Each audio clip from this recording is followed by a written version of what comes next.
Thank you for your time. Tell us where you are right now and what happened. Look, the members who were in the chambers were evacuated at different times. Leadership first, then they continued, and then there was another breach into the statutory hall, which is steps away from the floor. Tear gas masks were pulled out from underneath our seats. The tear gas was dispersed in the statutory hall. More members were evacuated. We were moved to a corner. Members told to lay down or get very low. Capitol Police crouching with their guns drawn, I suspect. It's kind of surreal to describe as sort of a preparation for a last stand.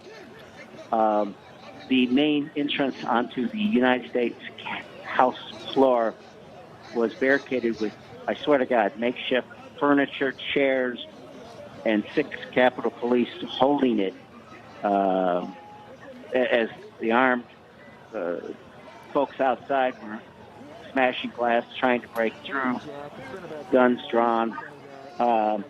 And then at the last minute, they decided we've got to get these last folks out of here. And they evacuated us.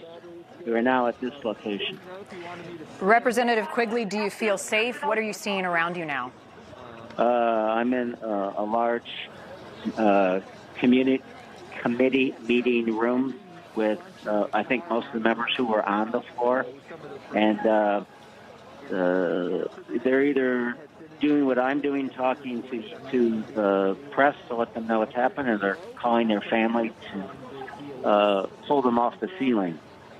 I'm trying to picture what was going through your mind, Congressman, as you watched people slide furniture to block the door. Did you understand what was happening at the time? Oh, absolutely. You know, people, you could hear the yelling. Now, I heard what could have been gunshots, or they could have been tear gas canisters. I heard people in the news say that there were gunshots. It's hard to distinguish. The acoustics and all marble floors, walls, and ceilings and stuff. No, you know, you have a pretty good idea what's happening. Well, and I'll just describe an image that I saw, and you can either verify this or not, but it was a large piece of furniture in front of the door with what I assume is Capitol Police holding guns at the door, and the door looked like it had been broken, the glass in the door. Yes, that's exactly what happened. We were to one side. I think there was, at that point, when what you saw taking place, about 20 members still up in the balcony, looking down at that scene. And I'll say this, pretty calm.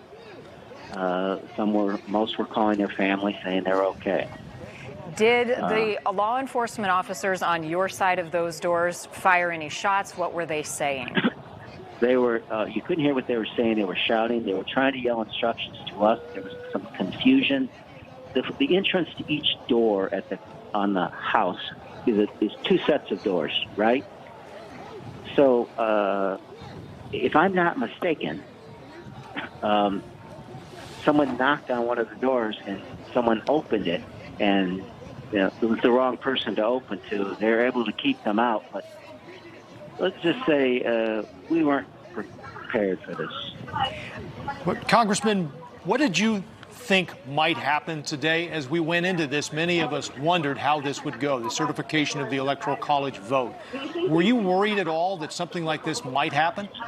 I was worried. And then I walked around last night and saw the protesters. You could hear what they were saying and chanting and singing. Concerned me. And you know, the fact that the president told Proud Boys not to stand down, but not to be ready. He encouraged people to come to D.C. Then when I looked out at the defenses we had and the crowds as compared to that, it started to concern me. And then when the president said what he said, he said he was gonna lead the march down, and he went to the White House. So, you know, and now I understand he's tweeting, "Don't hurt, no violence." And here's what you should tweet, Mr. President: get the hell out of there, go home, and don't hurt anybody. Not let's hear about our brave Capitol. He put the Capitol Police in harm's way. And I don't want to sound like, I'm worried about me. I'm fine. But what was put at risk today, the challenge itself put the Constitution at risk. But inciting the violence that is still going on, and we are far from being done, is criminally reckless on behalf of the president. And he owns this. Representative, we are getting word from the Associated Press. I don't know if you heard, I said just moments ago that one person has been shot.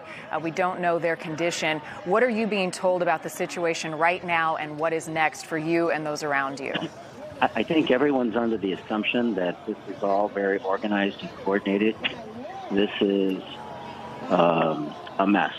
No one's talking to us. No one's telling us, look, the Capitol Police were given an unworkable task, and they did a great job. They showed great bravery. I saw nothing but that. But there were confused, contradictory orders. And now, at this point, I'm under the assumption that the meeting room they have us in is fairly secure. But, as I said, there's a lot more of them than our brave police. So I think a lot of the members would prefer to be able to exit, but they've told my staff and others that the place is on lockdown, nobody can leave. Right. Have you been told anything? I'm guessing the answer is no, but what happens moving forward here legislatively? Do you think it's possible to resume this certification process at some point this afternoon once the Capitol building is cleared?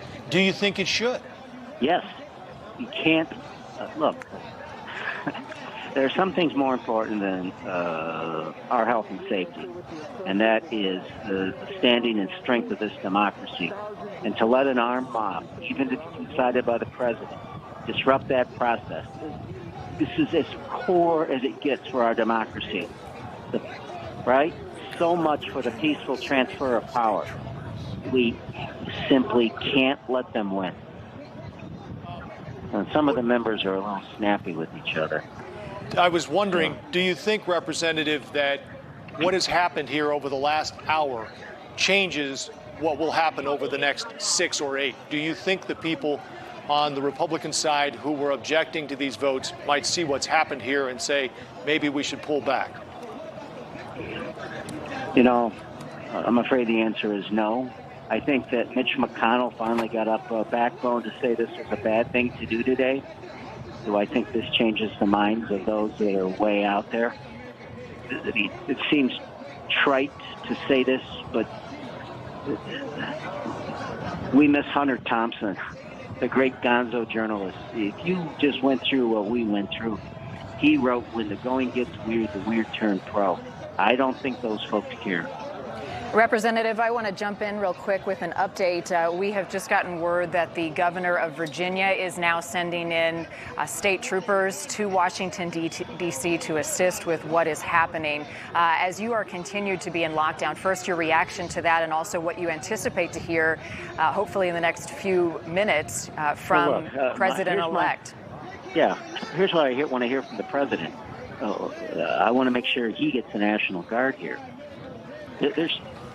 He's bragging about how big the crowd is. Well, that crowd is now laying siege to the United States Capitol. So I don't think the state troopers can handle all this. I welcome them. I appreciate them.